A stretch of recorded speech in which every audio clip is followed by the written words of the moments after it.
Bonjour, bonjour belles âmes. J'espère que vous allez toutes et tous très très bien. Nous voici pour cette dernière vidéo de l'année. Donc pour ce dimanche 31 décembre 2023. Joyeux anniversaire à tous ceux qui sont nés un 31 décembre. Joyeux anniversaire à toi Cécile. J'espère que tu vas bien fêter et j'espère que tous les autres, vous allez bien fêter également. Je pense que pour le 1er janvier, je ne mettrai pas le 31. Comme aujourd'hui, on est le 30, bien entendu. Donc, je vais mettre dans l'après-midi pour cette journée du 31. Mais je crois que je reprendrai les cartes que le 1er. Le 31, je vais être occupée. J'espère vous aussi.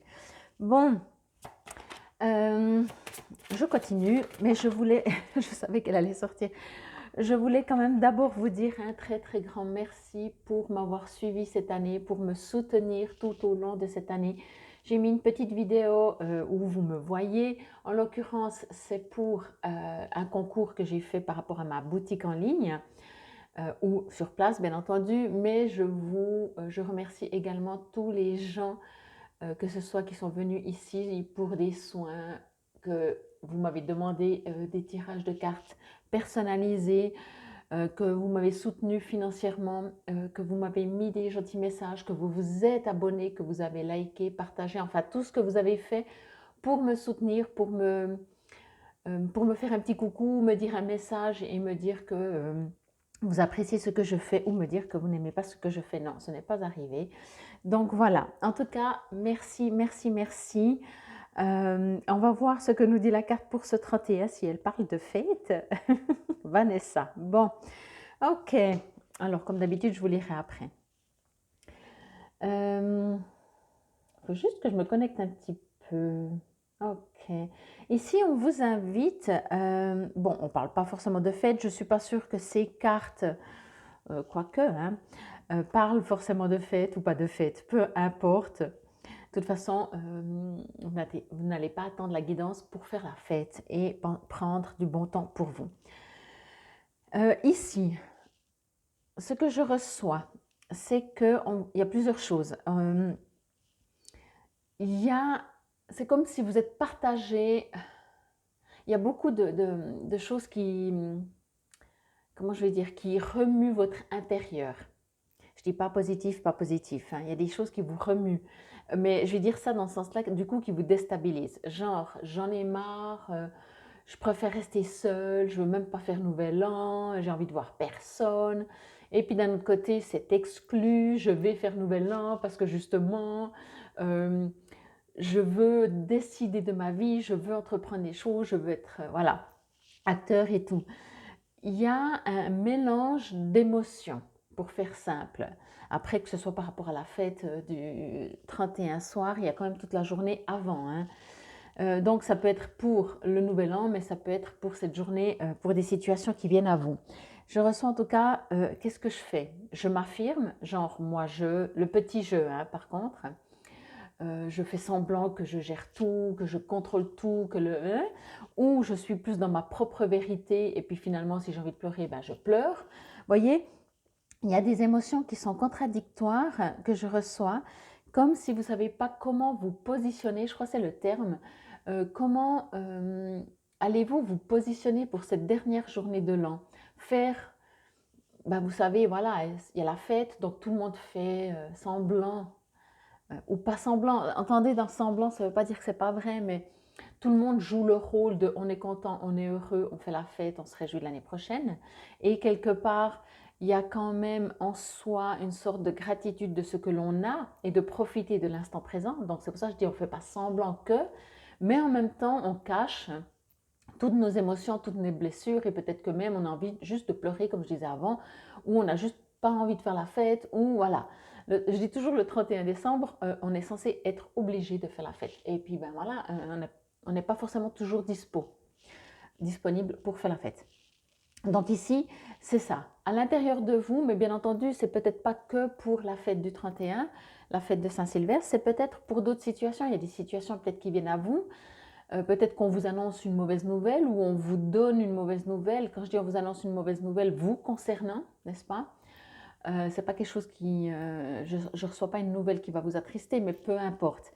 Il y a vraiment, je reçois dans ce personnage, dans vous, est-ce que je cache mes émotions ou pas? Voilà, pour faire simple.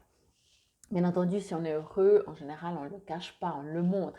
C'est plutôt si on est nostalgique, c'est plutôt si, justement, comme je disais, vous avez envie de partir, vous cachez dans un trou et pleurer, et vous dites, punaise, je suis en plein dans une fête de la Saint-Sylvestre avec beaucoup de monde, je ne vais pas me mettre à chialer maintenant, parce que déjà, il va falloir que je me justifie. Il y a un mélange, une complexité d'émotions. Alors là aussi, on est en train de me dire, peut-être c'est durant la journée. Dans le sens que tout d'un coup, vous vous réveillez le matin dynamique, ouais, c'est la fête aujourd'hui. À midi, vous vous chialez parce que vous avez envie de pleurer ou vous êtes en colère. Je ne sens pas forcément de la rage, de la colère. Je sens plus des émotions, oui, de tristesse ou de peine ou de... Vous voyez, la colère, on est encore dans l'action. On est encore dans la révolte. On est encore vivant, j'ai envie de dire. Des fois, quand on est triste, on commence à s'éteindre. Voilà. Donc, je ressens ces émotions de soit on s'éteint, on est discret, on est dans son coin, comme je disais, on n'a même plus envie de faire nouvel an, ou alors on cache tout ça et on fait semblant que la vie est belle, tout va bien dans le meilleur des mondes. Et puis finalement, soyons en gratitude et soyons et profitons de cette fête, même si on sait de toute façon que tout le monde en a ses hauts, ses bas. Vous voyez, je ressens vraiment qu'il est difficile de prendre la position sur vos propres émotions. Quel masque vous allez avoir envie de mettre. Sachant que, bien entendu, encore une fois, on sait bien que tout le monde a des hauts, des bas. Donc, vous dites, OK, tout le monde a des hauts, des bas. Est-ce que je vais montrer que ça ne va pas? En même temps, c'est une perte de temps. En même temps, tant qu'à faire, autant essayer d'être positif. Puis peut-être l'appétit vient en mangeant, en oubliant un peu que ça ne va pas tout au top, je vais vraiment m'amuser. Vous voyez, vous allez être... excusez-moi du terme, le cul entre deux chaises, mais au niveau de vos propres émotions. Vous allez avoir de la peine à vous positionner. Et puis, il y a même peut-être, on me disait ça dès le début et ça me revient maintenant, peut-être que justement, des fois, vous savez, peut-être vous en avez rencontré, hein, et puis si vous êtes un minimum psychologique ou un minimum avec du recul, vous le savez, des fois, il y a des personnes qu'elles semblent hautaines. Voyez? Alors peut-être ce sera vous, hein, ce jour-là, ce 31 donc décembre. Peut-être que vous allez donner l'impression hautain ou hautaine, une impression, où vous allez vous comporter de manière hautaine parce que vous voulez cacher justement une certaine sensibilité. Voyez? Il y a vraiment toutes des comportements. Et peut-être amusez-vous à observer finalement comment vous vous sentez, bien entendu sans vous juger. On n'est pas là pour se juger, le jugement ne sert à rien. L'observation, la constatation permet d'avancer, de dire ok, même si vous êtes triste, ok, qu'est-ce que j'en fais? Mais de dire ah non, non, c'est nul, tout le monde est heureux, finalement j'ai un toit, j'ai à manger, on m'a invité à la fête et finalement je me sens triste. Arrêtez de vous juger, on fait pas, si on écoute nos émotions, on affirme ces émotions, on les vit, on peut pas, quand on tombe amoureux, on peut pas dire non, non, je suis pas amoureux. Voilà. Et quand on n'aime plus, on peut pas dire non, non, mais je suis toujours amoureux, si on n'aime plus. On fait pas exprès, et c'est ce que je trouve toute la beauté dans le côté être humain qui veut toujours tout contrôler. Ok? Ces émotions aussi, bien entendu, il va essayer de les contrôler. Mais vous voyez ce que je veux dire. En tout cas, ici, on vous parle juste de... c'est une petite, comment dire, une petite info par rapport à cette journée, comment vous allez vous sentir et surtout qu'est-ce que vous allez en faire de ce que vous allez sentir. Est-ce que vous allez laisser prendre le dessus? Est-ce que vous allez, tout d'un coup, vous êtes dans une fête, vous êtes un peu timide, vous ne connaissez pas les gens et du coup, vous allez passer pour quelqu'un de très hautain parce que vous ne voulez surtout pas qu'on voie votre timidité? Peu importe. Ici, on vous dit, qu'est-ce que vous allez faire de vos émotions quand elles passent du coq à l'âne? Avant de prendre une décision, demandez-vous quel chemin me rapproche de ma mission divine, quel chemin m'en éloigne. Alors c'est chou parce qu'en fait j'ai droit envie de vous dire par rapport à ça, ce petit bout de texte, je vais lire la suite tout de suite. Finalement, est-ce qu'il y a des moments où on devrait cacher ses émotions si on est triste? À quelle quantité on doit les cacher? Est-ce qu'il y a quand même toujours des personnes autour de vous que vous pouvez parler le cœur ouvert? Voilà, c'est des questions. Hein. Quel chemin vous rapproche de votre mission divine et quel chemin vous en éloigne? Je crois que c'est tout dit. Moi, je le ressens au niveau émotionnel, peut-être. À vous de l'adapter par rapport à une autre situation. Le message additionnel, c'est des questions. En tout cas, ça commence par une question, mais il y en a plusieurs. Devrais-je aller par ici ou par là? Vous demandez-vous. Un jour, votre décision est prise. Le lendemain, vous vous posez encore des questions. C'est en vous concentrant sur la mission divine de votre vie que vous sortirez de votre indécision. Même si vous n'êtes pas sûr de la nature exacte de votre mission, vous savez qu'elle doit vous apporter la paix. À partir de là, quel choix vous semble le meilleur? Si vous doutez encore, demandez à Dieu et aux anges de vous aider. Vous pouvez demander grâce à quelle décision aiderai-je le plus de gens? En fonction de quoi vous pourrez choisir. Parfois, le chemin le plus simple est celui qui vous éloigne le plus de votre mission. Votre indécision vient peut-être de votre peur de l'avenir. Nous vous conseillons alors un changement progressif. Incorporez peu à peu de nouvelles habitudes dans votre quotidien et changez de direction en douceur. Ainsi, vous n'aurez plus peur, vous serez plus apte à entendre les conseils de Dieu. Vous sentirez l'amour que nous vous portons, pas le futur, voilà. Alors moi, c'était ça, quand il y a plein de questions, de doutes, d'indécision, comme là, il dit, hein, vous partez d'une décision, vous partez le matin, je vous ai dit, vous dites, ouais, c'est bon, je fais la fête. Aujourd'hui, au moins aujourd'hui, une fois par année, c'est jour de fête. C'est jour de fête et je vais pas m'occuper de ce qui ne va pas. Et puis tout d'un coup, quelques heures après, oui, mais quand même, je ne peux pas ne pas les entendre. Vous voyez? Bon, à vous de voir en tout cas ce que j'ai reçu vraiment comme message, c'est qu'on vous le rappelle, on vous le met en face, on vous avertit, je vais dire ça comme ça, et qu'est-ce que vous allez faire? Est-ce que vous allez vous écouter ou pas? Et comment peut-être vous pouvez vous écouter ou pas? Ici, on vous parle, l'amour surmonte tous les obstacles. Je vais essayer de vous le mettre droit, des fois je bouge. Il suffit de changer d'attitude pour renverser la situation.